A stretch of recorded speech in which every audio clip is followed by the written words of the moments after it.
Dios les bendiga a todos, hermanos. Aquí el pastor Héctor Quiñones en Conexión Espiritual, mirando en el día de la lección titulada David el Adorador en Primera de Crónicas 13 hasta el 16. Amado Dios, eres bueno y maravilloso. Te adoramos y damos toda gloria y toda honra. Te pedimos, Padre, que nos ayudes a entender ese término adorador, adoración, y entender, Padre, que es un estilo de vida, que podamos emplearlo diariamente y que podamos siempre estar en conexión contigo, en adoración en todo, sea fácil, sea difícil, sea alegre, sea triste. Para la gloria y honra tuya pedimos esto en tu santo nombre, en nombre de Jesús. Amén y amén. Así que, hermanos, vemos aquí, ¿verdad? Que David, teniendo una luz verde del Señor para llevar el arca a sí mismo a Jerusalén, iba al frente de una procesión alegre. Y de repente esta alegría fue interrumpida por el enojo de Dios. Hay como decir, ¿verdad? Lodo en el camino, un bache en el camino, una sacudida, ¿verdad? Del carro que está ahí de repente cuando se sacude entonces el carro, un ademán de USA y lo que comenzó como una marcha nupcial terminó como una procesión fúnebre, tristemente. Todo porque David pasó por alto la instrucción clara de Dios en Números 4 capítulo 15 la manera que debería de transportar a sí mismo el arca. Vamos a leer cómo dice a sí mismo en Números 4:15 porque es bien importante. Así que recordamos, ¿verdad? Que las crónicas nos dan más detalles específicos de muchos de los eventos que ya hemos leído. Así que Números 4:15 dice, y cuando acaben Aarón y sus hijos de cubrir el santuario y todos los utensilios del santuario, cuando haya de mudarse el campamento, vendrán de ellos los hijos de Coat para llevarlos, pero no tocarán cosa santa, no sea que mueran. Estas serán las cargas de los hijos de Coat en el tabernáculo de reunión. Así que no se supone que tocaran. Entonces, eso nos ayuda a nosotros a pensar de esta historia, ¿verdad? Estamos haciendo nosotros lo correcto por los motivos correctos y en la forma correcta. Podemos hacer esta prueba, ¿verdad? Y es que cuando estamos participando, ¿verdad? En actividades, podemos hacernos estas dos preguntas. ¿Son mis motivos correctos al hacer lo que hago? Y número dos, ¿hago la obra de Dios a la manera de Dios o hago la obra de Dios a mi manera? Y si la respuesta de las preguntas es no, pues dilo a él. Si las respuestas son sí, pues sigue el mandato de Primera de Crónicas 16:8 y alaba a Dios por su obra en tu vida. Así que así mismo el que obedece sinceramente, hermano, se esfuerza para obedecer, así mismo también completamente y totalmente, sin duda alguna. La unción de David sobre todo Israel en el capítulo 11 versículo 3 vemos que fue en realidad su tercera unción y la primera fue en privado por Samuel, si se acuerdan, en primera de Samuel 16:13 y la segunda públicamente como rey de Judá se mismo en segunda de Samuel capítulo 12 versículo 4. Así que podemos ver en este momento entonces como en el capítulo 13 aparece el relato paralelo del traslado del arca y muestra los proyectos de construcción de David que se terminaron antes de que trajeran así mismo el arca a Jerusalén. Entonces el arca de Dios se le llama el arca del pacto y es el objeto más sagrado de la fe hebrea. Era una caja grande que contenía tablas de piedra, las cuales Dios había escrito, junto con otros dos artefactos también. David ya había hecho de Jerusalén la capital política y ahora traía entonces el arca con la esperanza de hacerla el centro de adoración así mismo de la nación. Entonces el arca de Dios había estado en Kiriat Jearim por muchos años y la manera en que Israel descuidó el arca mostraba también el desinterés que tenían por Dios. Los querubines son ángeles poderosos, como habíamos estudiado anteriormente, y la adoración en el Antiguo Testamento era algo más que un sobrio ejercicio religioso. Las escrituras aprueban la exuberancia de David cuando adoraba a Dios con danza y con música. Nuestra adoración, hermanos, debe de reflejar asimismo un balance sano. Y algunas veces debemos de ser reflexivos y serios. Entonces, capítulo 13 versículo 10 podremos preguntarnos, ¿y por qué fue que murió entonces así mismo Usa? Pues él tocó el arca. Y esa era una ofensa que se castigaba con la muerte, ya que Dios había dado estas instrucciones anteriormente, como leímos en Números capítulo 4. Usa murió al instante por tocar el arca, pero Dios bendijo el hogar de Obed-Edom, donde se guardó el arca por un tiempo. Y esto demuestra, ¿verdad?, las dos facetas del poder de Dios. Su amor perfecto, pero también su justicia perfecta. Aquellos que obedecen sus mandatos reciben grandes bendiciones, pero los que desobedecen también reciben un castigo a sí mismo severo. Entonces David estaba enojado tanto con Dios como consigo mismo. Sabía que había hecho algo mal al transportar el arca. Estaba enojado porque sus planes para un regreso gozoso del arca habían terminado en la muerte de un hombre. Pero esta ira,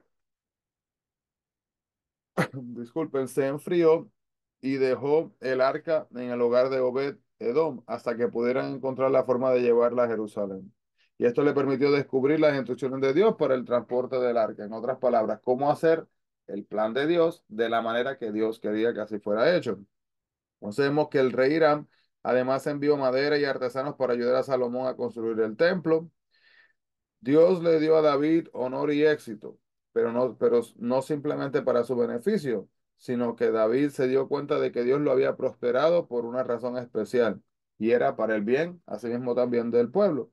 La costumbre de realeza del Medio Oriente en aquellos días era acumular esposas y concubinas, pero este no era ideal, el ideal de Dios, como dice Génesis 2:24. Los matrimonios de David le dieron gran poder e influencia, pero también provocaron conflictos, celos y hasta asesinatos dentro de su propia familia, tristemente.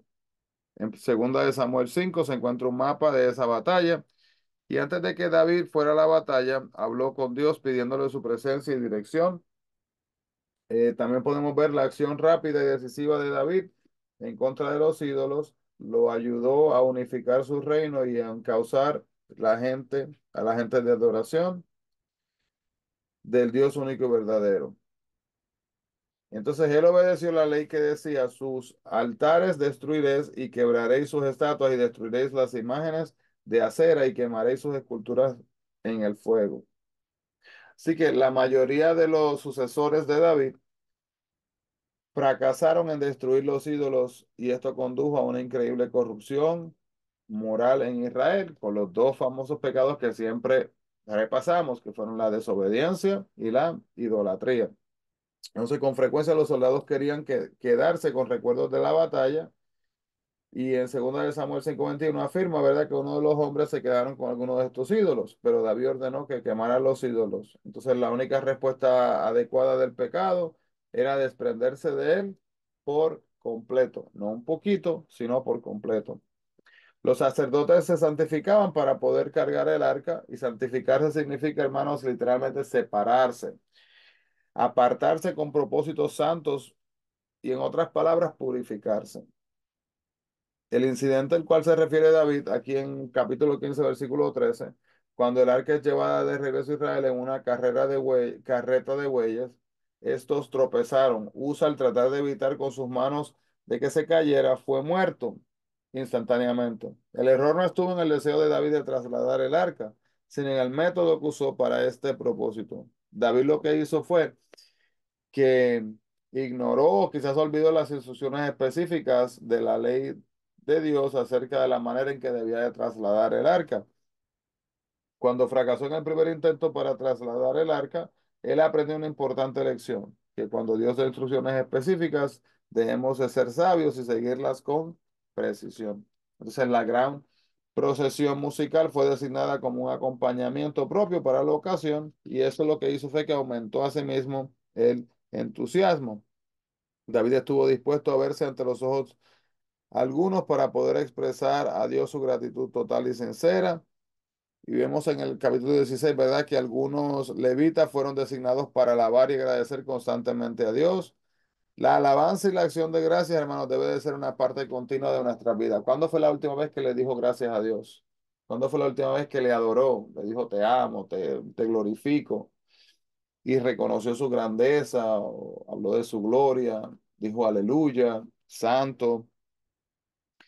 Vemos en este capítulo 16, ¿verdad? Que en esta canción de Salmo también que se muestra, se encuentran cuatro elementos de una verdadera acción de gracias. Número uno es recordar lo que Dios ha hecho. Número dos, contar a otros lo sucedido. Número tres, mostrar también a sí mismo la gloria de Dios a los demás. Número cuatro, ofrendar nuestro ser, tiempo y recursos.